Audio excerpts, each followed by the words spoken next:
Hey everybody, and welcome back to another conversation with Casey, Coffee with Casey, and it's not just you changed the name on that. You're right on the date.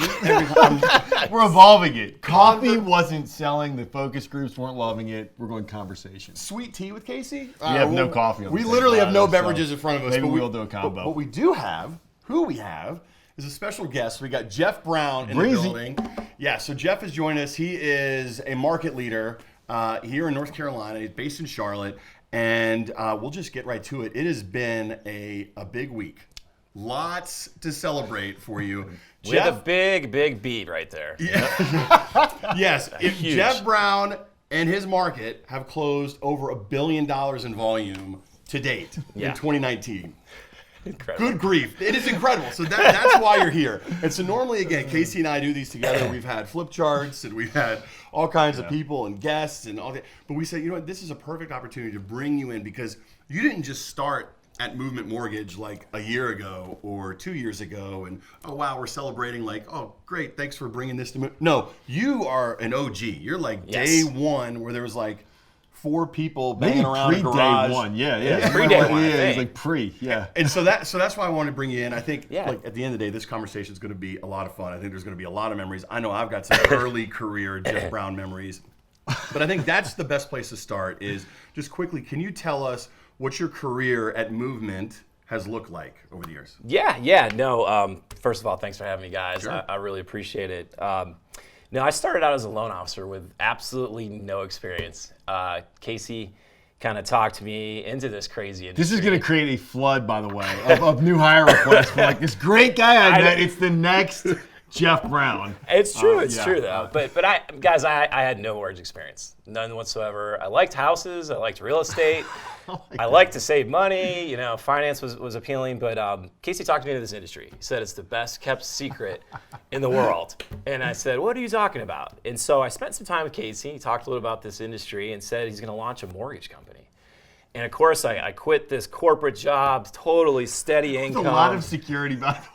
Got married, bought a new house, and jumped right into this crazy industry. And got a Labradoodle too at the same time. So no, but look, okay. So let's give a little value. Like, so stop there. Yeah. Are you a risk taker? Like, did you feel at the time it was a risk? And like, how about you selling it to him? Were you like, oh gosh, this is I can't believe you said yes. I mean, personally, I wasn't. I actually wasn't. I mean, unbelievably, I wasn't nervous about the future of the company. I definitely wasn't nervous about Geoff. This is indicative of why Geoff Brown is so successful right here. Like the guy has like 4 pages of notes off of questions we didn't ask for like the story he's going to tell.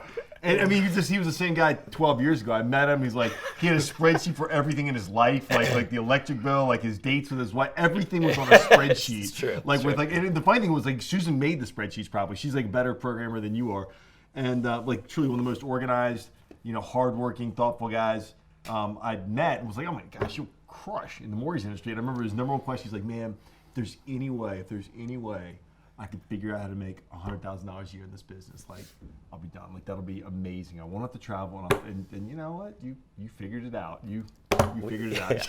I did. I had a good mentor. I had Casey and Toby kind of showing me the way in the industry, and man, it just started, one loan at a time, and that's what you always taught me. One loan at a time. Try to over communicate, be transparent with your customers, and I think it's funny that Jake's sitting here because he's probably one of my first clients. I wonder if we're going to get to this. We practiced on family. Yeah, we practiced. Don't practice on the public. And you were amazing. I was probably your worst client. I asked a lot of dumb questions. It's like, and did you question at the time like, oh man, as an early career loan officer, were you like, am I doing the right thing? Am I in the right business?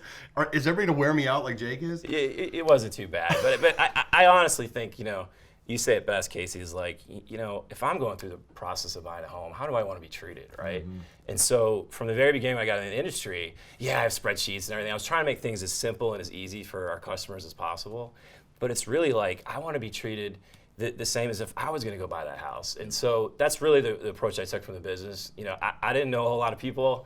Moved to a new area, but I knew if I treated people the right way and gave them a really great experience, that would lead to the very next client as well. So that's what I think encourages me about you. I think it's interesting because you described yourself back in those days and still today as not a very good sales guy. Like you're like, I'm not a sales guy. I'm not a really good sales guy. I'm not. You now run a sales division that's bigger than 95% of mortgage banks in the United States, but not a very good sales guy somehow. So explain that one to me, man. Like what is the nuance that helps you be successful, even though you're not a very good sales guy? You sell a lot. I think, it's casting a vision, right? Everyone wants to know, how do you go from that, a $10 million market to $100 million to $1 billion? And it's really, if I can cast a vision and have support around me. So we've got some fantastic people within our market that do a number of things to help support our loan officers, fantastic loan officer assistants, but really surround yourself with good people. And I think what we've been able to do is build from kind of the inside outside, right? So my very first assistant full time is now a $50 million producer for over 5 years in a row with Movement. Wow. His very first assistant is now a $10 million producer this year. My second assistant is a $20 million producer, and then they hired an LOA. And so, we over time, as we've built a really great reputation in this area, we've been able to recruit, externally. And like you said, I hope you don't get a whole bunch of requests for new people in the business, but we've really built it from the inside out. We've empowered people to make a career out of this. What you did, what I think great leaders do, what Geoff has done, what I've watched him do for 10 years, is replicate yourself. Geoff replicates himself, and you've been able to replicate yourself, and actually, you've been able to help people go further than you ever went. Jonathan's closing more loans than you ever closed. Oh, absolutely. Yeah. Like you have a dozen originators who are probably closing more loans than you ever closed individually as an originator, because you were able to replicate yourself, equip them with the kind of tools and best practices that you knew to be successful, and then launch them past yourself, which is, I think, man, it's just a mark of a great leader. And it's something I think that transfers not just from our industry, talking about real estate or anything you want to be a part of. And yeah, when you talk about being a leader, so when did you make that decision from going to a loan officer to a market leader? What did that look like? He pretty much kicked me into it. I think you go do this, but no, we just had an opportunity. I think what's important in this business is scalability, right? And there's only so much of you. And I think I took a phone call, or actually my phone was ringing, and I had a call from a real estate agent, and I had a phone call from a loan officer. And I just had to make a decision at some point in my career, who do I serve at the highest level? And I didn't feel like I could be a producing manager with the amount of loan officers that we had on our team and take great care of that client and the real estate agent. So that's when I kind of had to make the jump over into a full-time market leader and help manage these sales professionals too. And there's an interesting transition point that guys go through, and I coach a lot of people through this, and I use your story and example a lot of times. And there's just many folks there's some folks who wake up and say, man, I love working in every day, taking the apps, helping one more family buy a home. And it's amazing, man. And goodness gracious, think about Dana Meadows, people, they're just amazing. $100 million plus producers that just have these incredible systems and teams that facilitate for that. And then, Geoff was already telling me really early on you had launched Romero. It's one of the first things you did as a young loan officer was actually spun off another loan officer. And you were talking to me, man, I love launching guys in this business. And if you really love launching leaders, man, you're going to want to sometimes move out of that transaction process and into a leadership role where you're actually launching replications of yourself. And that's what you start talking. I could see that's what kind of was levitating you out of bed and kind of giving you energy. Wasn't just doing the volume of transactions, but was actually helping other people become more successful, which was really fun to see and watch. But you have like that 1 foot on a production and 1 foot in leadership. And at some point, man, you got to jump all in. Yeah, you got to make a leap of faith. You got to jump all in. Yeah. But I know you get the advice question all the time. You were on RE Source with Ryan Hills. I know that you just went on his show. He's out in the Pacific Northwest, and yes, you had headquarters here. You had Casey here. You're building the Charlotte market, but but there's people out there that you hear them say like, well, I'm never going to grow a market that big, or how can I grow a market that big? But there's stories like Kevin O'Loughlin basically throwing a dart on Pittsburgh, one of our market leaders out there. Sure. Keith Collins out in Sacramento, where there was very limited footprint for movement out there, and what he's done in 2 years. And so there are examples of that. But when people ask you, like, man, I'm just getting started, I think I want to take that step into leadership, what do you say to them? Yeah, no, I mean, it's sometimes you have to think back to when you're first starting. And like I said, it's one loan at a time, man. I think you want to build a great reputation in an area that you're serving. And if you're originating, you're starting out, you just have to go above and beyond and over communicate. I think there was a Stratmore survey just came out. The number one thing that people that go through the process of getting a mortgage are, what really blew them away was getting a live phone call from their loan officers during the process. and just giving them an update on their loan. It's so simple. Like we kind of overthink it sometimes. I know early on, from the loan process, we would send out updates. I have my loan, right? Yep. I think we've kind of built that into our technology now with M3 and so forth. But just being really transparent and communicating with your customers, I think first off, it's taking great care of every single client, and because momentum is strong, it's really, really strong. If you start doing a good job in a community and you take great care of the real estate professionals in that community, they start to talk. It creates a buzz and a momentum. And so not only we build from the inside out, when I would start to recruit, it's your name gets out there. The attorneys, the title companies, they start talking about how you guys are delivering a phenomenal service, and that opens the door to have warm introductions to sales folks outside the organization to recruit as well. But it all starts just one loan at a time and making sure that you're taking excellent care of your customers throughout that. Jeff, I tell your story a bunch, and there's one loan at a time story, and whether it's KO or whomever, launching new markets. And you mentioned something kind of quickly there that you breezed over a little bit, but I think it's been critical to your success and for the success of folks taking markets, and that was the agents and really the cross-sell agent. We talked about loan update systems, right? Yeah. But for you, you're like, hey, I'm already working with this buyer's agent. So I'm already in relationship with them in some way, shape, or form, taking care of their client. The real opportunity for me is impressing the listing agent. Sure. Impressing the listing agent and getting that business and kind of growing organically from there. I still talk with folks. I mean, the same simple strategies that worked 10 years ago, I think are still working today. Joe Stump, by referral only, right? Work with people you know, trust, and like, and work with the 500 people they know, trust, and like.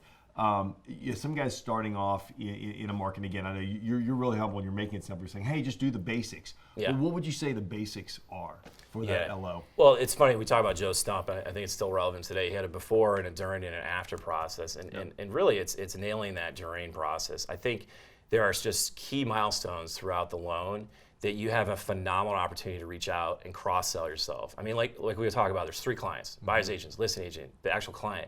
All 3 of those clients are people that you can get opportunity to get in front of and hopefully build your business out. I mean, we talked about database marketing, 15 years ago, and the value of that. And I think Toby just kind of etched it into my head how important that was. I think the simple things are making sure you communicate to them during those important milestones. An appraisal comes back. You're approved for the loan.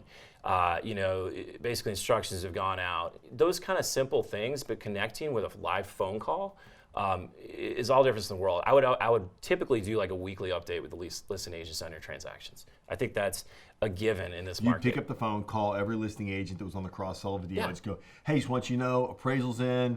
We look good for closing, whatever, kind of where you are on the transaction. Absolutely. And that is a great opportunity to introduce yourself. Typically, that will also allow you to pave the way to have an additional appointment with them, coffee, meeting. And then they start to realize the level of service that you're going to provide. Not just this transaction, but moving forward. Because everyone expects, hey, we got to impress the buyer's agent, right? That's kind of a given.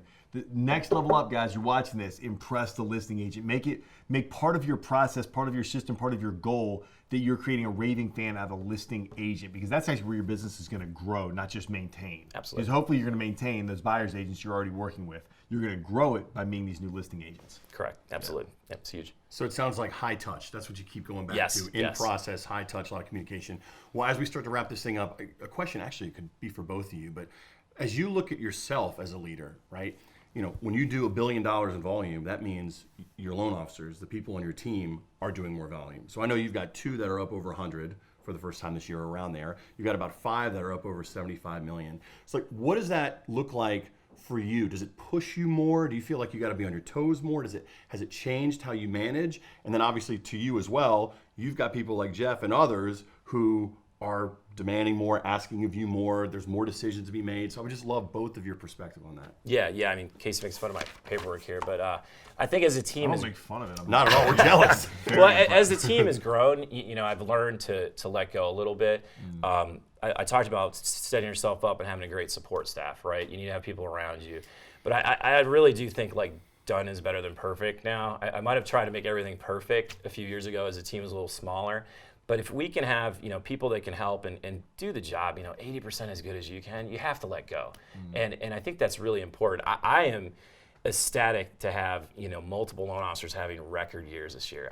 It's just phenomenal, and it has changed the way I manage. I am a little in a way, trying to figure out how do I get to that next step? How do we add another team member? How can they continue to grow their business in this market? And so I think my approach has changed a little bit, where I've let go a little bit more and try to maybe even empower those loan officers. But guys, I have an amazing team, man. They're putting up Christmas decorations out there. It's Thanksgiving in a week. Like, I just want to say thank you to my team. I am so blessed for everyone that's on the team, the loan officer assistants, the loan officers that are out there every single day grinding. It's just incredible. Our operations staff, they're the unsung heroes too, man. Here, just looking at that. Let's do a slow zoom and we'll do like heart emojis and stuff I around know. us. Yeah. We love you, man. We love you guys, And so, but yeah, I mean, it's changed over the years as we've gotten bigger and bigger. But I think, I've had to kind of tweak things here and there. But I want to take time to say thanks to the team too. It's just been incredible. So this is why Geoff is an amazing leader, because he in humility considers others more valuable than himself. He talks about his teammates, loan officers on his team, and his ops partners, and doesn't puff himself up or consider himself a whole lot. But man, really, really appreciates those people. And he was the same guy 10 years ago, by the way. This was a character trait that I've seen amplified and developed in Geoff, but was present a decade ago. So when you're looking for talent on your team, man, look for that attribute of hard work and humility. He calls it like a good Midwestern work ethic. He's like, I'm just a good Midwestern guy, whatever you want to call it, man. That combo of hard work and humility is magical. It makes for great leaders. We've seen it over and over again. And yeah, having great leaders like Geoff in the organization continue to push me, you, the rest of our team to be great. Because, man, we want to run with excellence and people that are passionate, people that prepare and wake up early and really want to have a purpose in their life. And, Geoff went from, hey, man, how can I make $100,000, which looks like closing, $1 million a month in personal production. And then he doubled that, and then he doubled that, and then he started hiring loan officers who are doing more and more and more. And man, he's grown every year. He has continued to grow himself as a leader, which has pushed me as a leader as well, right? Because you got to be pouring into all the leaders around you, just like Geoff's pouring into his sales team and the ops team. As a leader of the company, I need to be pouring into Geoff, so I need to be continuing to grow. Our organization will grow at the pace of our people, right? So to the extent that Geoff's growing as a leader, man, his organization, his team's going to grow. And that's true for me as well in the overall company. So I'm going to be able to pour into him to the extent that I've received some gifting and teaching. That's why we got guys like John Maxwell. We had to go top of the stack to try and get some new great material, man, to pass on to you, Geoff. Man, I just want to tell you, man, it is a pleasure to work with you, dude. I'm so glad that a decade ago, it's been like 14 years, not really even a decade. Man, I got to serve as your realtor and you become a friend. And it's just been a really special journey, man, to do it with you. And I'm truly your biggest fan. I mean, I brag about you all over the country. Folks that have never met you have heard your name because they've heard me tell a G Breezy story. And I'm as excited as I am about the last decade, man. I'm probably more encouraged and energetic about what we're going to do over the next 10 years, because you still look like you're 28 anyway. So it's got that youthful, it must be that Midwestern. Gray hair is coming in. Thing anyway. So we got a lot more to do. I'm excited, man. Let's do it. There is no better way to wrap it up than that. So I want to thank you as well. And thank you for joining the show. Yeah, this is a lot of absolutely, fun. Jake. Yeah, go down memory lane. Thanks for watching. We'll be back next month.